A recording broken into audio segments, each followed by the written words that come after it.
ആഗ്രഹങ്ങളെ ത്യജിച്ചുകൊണ്ട്, മോഹങ്ങളെ ബന്ധിച്ചുകൊണ്ട് ആരാണോ സ്വന്തം ജീവിതത്തിൽ മറ്റു വ്യക്തികളോട് സ്നേഹവും അനുകമ്പയും പുലർത്തുന്നത് അവർക്ക് ജീവിതത്തിൽ മുന്നേറാൻ സാധിക്കുന്നതാണ്. നാം ജീവിതത്തിൽ പല സാഹചര്യങ്ങളിലും നമ്മൾ ആത്മധൈര്യത്തെ നഷ്ടമാക്കുന്നുണ്ട്.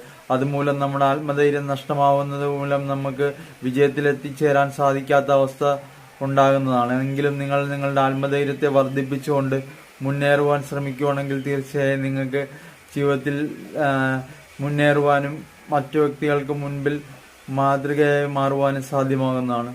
നിങ്ങളൊരു ശ്രേഷ്ഠനായ വ്യക്തിയായി തീരുന്നതാണ്.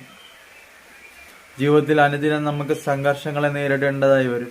ആ സംഘർഷങ്ങളിൽ പെടുമ്പോൾ നമ്മുടെ ആത്മധൈര്യത്തെ അല്പം പോലും നഷ്ടമാക്കാതെ നാം നമ്മുടെ ആത്മധൈര്യത്തെ വർദ്ധിപ്പിച്ചുകൊണ്ട് മറ്റു വ്യക്തികളെ സഹായിക്കുകയും മറ്റു വ്യക്തികൾക്ക് പിൻബലം നൽകുകയും ചെയ്യുവാണെങ്കിൽ തീർച്ചയായും നിങ്ങൾക്ക് ജീവിത വിജയം നേടിയെടുക്കാൻ സാധിക്കുന്നതാണ്.